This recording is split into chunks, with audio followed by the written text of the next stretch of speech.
साथियों 12वीं क्लास के इतिहास विषय के तीसरे चैप्टर के वन लाइन क्वेश्चन में हम चलते हैं। प्रश्न नंबर 1 है, महाभारत का समालोचनात्मक संस्करण किसने तैयार किया था? महाभारत का जो समालोचनात्मक संस्करण है वो किसने तैयार किया था? आंसर है इसका वी.एस. सुक्थंकर ने।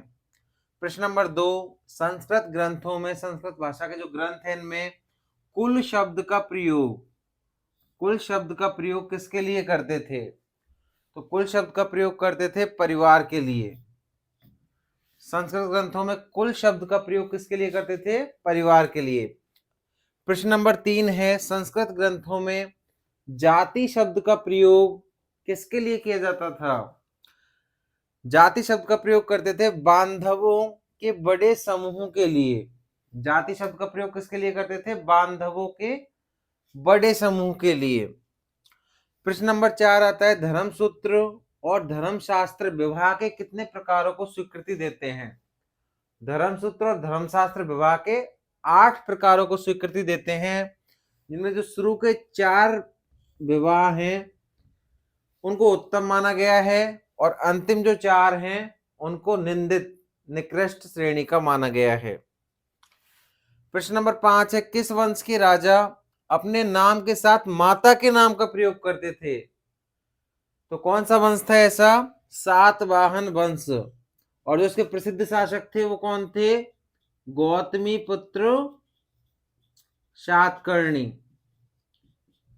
गौतमी पुत्र सातकर्णी इस वंश के प्रसिद्ध शासक हुए थे। और अपन को देखने को मिलता है कि माता का नाम आगे लगा रखा है और खुद का नाम पीछे। अब जिस प्रकार से सातवाहन वंश के शासक माता का नाम अपने साथ में लगाते थे, उसी प्रकार से अपन ने पहले पढ़ा था कि कुषाण वंश के जो शासक थे, कुषाण वंश के शासक वो कौन सी उपाधि लगाते थे? देवपुत्र। कुषाण वंश के शासक कौन सी उपाधि काम में लेते थे? देवपुत्र की उपाधि काम में लेते थे। और यहां पर हम देखते हैं सातवाहन वंश के शासक अपने नाम से पहले माता के नाम का प्रयोग करते थे। प्रश्न नंबर 6 साथियों, सुदर्शन झील का जीर्णोद्धार किस शक शासक ने करवाया था? सुदर्शन झील जो जर्जर अवस्था में थी उसका जो जीर्णोद्धार है वो किस शक शासक ने करवाया था? तो शक शासक का नाम है, उत्तर है रुद्रदामन ने। 2-3 तरह के प्रश्न बन जाते हैं कि सुदर्शन झील का जीर्णोद्धार किस वंश के शासक ने करवाया था? तो उत्तर आपका हो जाएगा शक। और अगर नाम पूछा जाता है तो रुद्रदामन ने। अगला प्रश्न है, शूद्रक के नाटक, शूद्रक जो है लेखक एक नाटक के, जिस नाटक का नाम है मृक्षकटिकम। शूद्रक का नाटक कौन सा है? मृक्षकटिकम। इस नाटक का नायक कौन था? तो एक ब्राह्मण था जिसका नाम था चारुदत्त और एक वैश्या थी जिसका नाम था वसंत सेना। इन दोनों की प्रेम कहानी का वर्णन इसमें मिलता है। अगर मान लो नायक के बारे में पूछते हैं, नायक कौन था? तो नायक का नाम क्या है? चारुदत्त। ब्राह्मण था और एक वैश्या थी बसंत सेना। इन दोनों की प्रेम कहानी का उल्लेख हमको शूद्रक के इस नाटक में मिलता है। अगला प्रश्न देखते हैं 8वां, निषाद कौन होते थे? तो जो लोग जंगल में रहते थे उनको निषाद कहा जाता था। जंगल में रहने वाले लोगों को निषाद कहा जाता था। प्रश्न नंबर 9 है, चांडालों के कर्तव्यों की सूची कहां पर मिलती है? चांडाल कौन कौन से कार्य करेंगे, इसकी सूची कहां पर मिलती है हमको? मनुस्मृति में। अगला प्रश्न नेक्स्ट, मनुस्मृति के अनुसार पुरुषों के धन अर्जित करने के कितने तरीके हैं? तो मनुस्मृति में 7 तरीके बताए हैं पुरुषों के धन अर्जित करने के। अगला प्रश्न है, मनुस्मृति में स्त्रियों के धन अर्जित करने के कितने तरीके बताए हैं? 6 तरीके।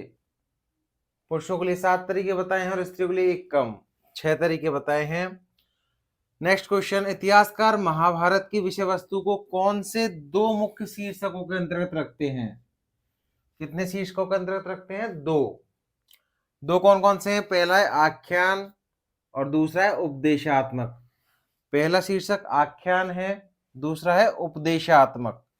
देखो अगला नेक्स्ट क्वेश्चन इससे संबंधित है, आख्यान में क्या है? तो आख्यान में क्या है? कहानियों का संग्रह। आख्यान में क्या है? कहानियों का संग्रह है। उपदेशात्मक, नेक्स्ट क्वेश्चन है, उपदेशात्मक भाग में क्या है? उपदेशात्मक भाग में है सामाजिक आचार विचार के मानदंडों का चित्रण। सामाजिक जो आचार विचार है उनके मानदंडों का चित्रण किया गया है। नेक्स्ट क्वेश्चन है, महाभारत के रचयिता कौन थे? महाभारत के रचयिता कौन थे? महर्षि वेदव्यास महाभारत के रचयिता थे। प्रश्न नंबर 16 है, अष्टाध्यायी जो संस्कृत व्याकरण है इसके लेखक कौन थे? पाणिनि। अष्टाध्यायी के लेखक कौन थे? पाणिनि। 17वां प्रश्न आता है, रामायण और महाभारत जो ग्रंथ है उनकी भाषा कौन सी है? तो देववाणी। देववाणी कौन सी? संस्कृत। रामायण और महाभारत की भाषा कौन सी है? संस्कृत। जैसे महाभारत के लेखक के बारे में अपन ने पढ़ा था, कौन थे? महर्षि वेदव्यास। उसी प्रकार से रामायण की रचना किसने की थी? महर्षि वाल्मीकि ने। रामायण की रचना किसने की थी? महर्षि वाल्मीकि ने। अगला प्रश्न देखते हैं, प्रश्न नंबर 18, चरक संहिता और सुश्रुत संहिता क्या है? चरक संहिता और सुश्रुत संहिता क्या है? तो दोनों क्या हैं? आयुर्वेद के ग्रंथ हैं। चरक संहिता और सुश्रुत संहिता क्या है? आयुर्वेद के ग्रंथ है जिनमें आयुर्वेद के बारे में जानकारी दी गई है। अगला प्रश्न आता है, अंतिम प्रश्न इस पाठ का, नाट्य शास्त्र के लेखक कौन थे? नाट्य शास्त्र के लेखक कौन थे? भरत मुनि। भरत मुनि ने नाट्य शास्त्र की रचना की थी। धन्यवाद साथियों।